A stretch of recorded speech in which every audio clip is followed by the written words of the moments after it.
Donald Trump made news in his 30-hour ABC interview. He said he'd accept foreign election dirt. That made a lot of waves. But he also discussed briefly some decisions he's making now that could impact his successors. Now, that's a lofty topic, to be sure, although in this case he was referring to redesigning Air Force One. It's a surprise from the president.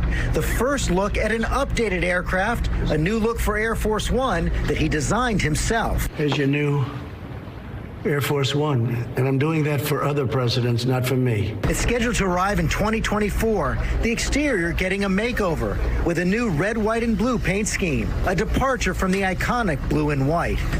But Trump could have a larger impact on future presidents that go beyond plain design, like the edges of executive privilege. Now, my next guest warns the precedents that Trump's actions will set could actually hinder other presidents, no matter the party.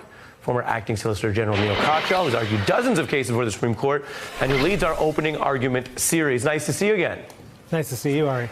You write about this today in the New York Times in a piece that's making waves, arguing that by abusing the privileged power, there's a danger here that is more than a present danger. What do you mean?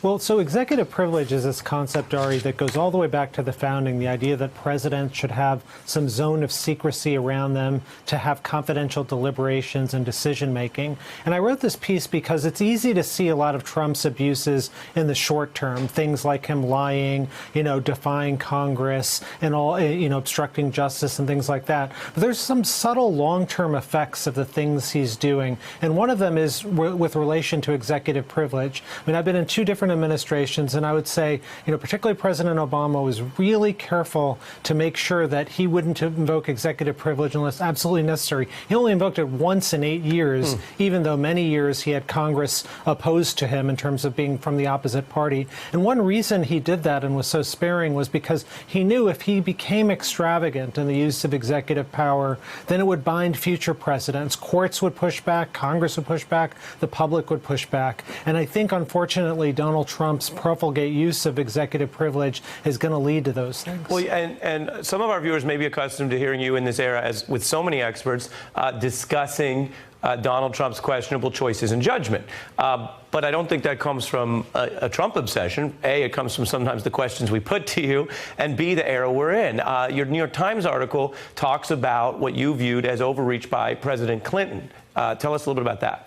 Yeah, exactly. So President Clinton invoked executive power a bunch of times, and executive privilege a bunch of times. And I think, once he started doing that, the courts really pushed back on him. He couldn't use it for things that actually had a better basis. He used it for things that were personal, like the Lewinsky investigation, trying to block his aides from testifying. And now you see Donald Trump doing exactly the same thing, saying McGahn can't come before Congress, can't testify. And last week, startlingly, Trump said, I'm going to invoke executive privilege on the census. And there's this whole debate, which is now before the Supreme Court, about why the Trump administration added this question to the census about citizenship. The Census Bureau's own statisticians said this would really depress minority voting. There are now some documents that have come out which say this was a Republican plot all along. I don't know if it's true or not. Documents from a dead man's laptop.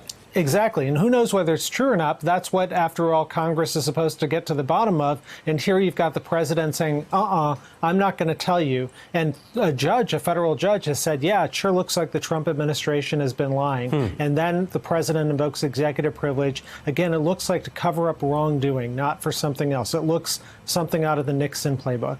And so I'm curious while we have you. I happen to know a lot of folks on the Hill listen keenly to both your analysis, but also in a more self-interested way, how you handicap their various legal strategies. And nobody has, the full picture necessarily, but we have a sense of what they're doing now because they've telegraphed. And Politico has this big piece that we were discussing a little earlier in the hour, an end run around Trump's executive privilege assertions, Dems calling witnesses who never worked in the White House.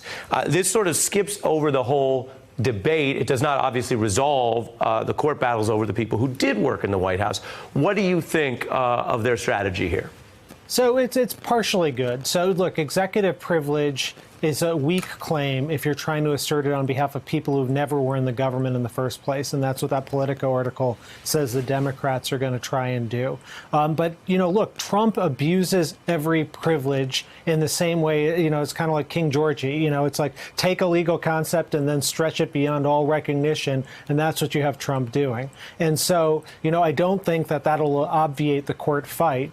And I think ultimately the Congress is going to have to fight in court and also have to, open impeachment proceedings because it's the only way to really guarantee quick answers on these bogus executive privilege assertions. Well, and hearing you say that is really interesting, that you think they have validity to this strategy, but the very sober, if I may, the very erudite Neil Katyal is telling the House Democrats through the television, that's fine, but it won't resolve the bigger issues, and you might need an impeachment probe to do that legally, which I think is, to me at least, and I think to some of our viewers, pretty fascinating. Neil, thank you as always for being here. Hey, I'm Ari Melber from MSNBC. You can see more of our videos right here, or better yet, subscribe to our YouTube channel below.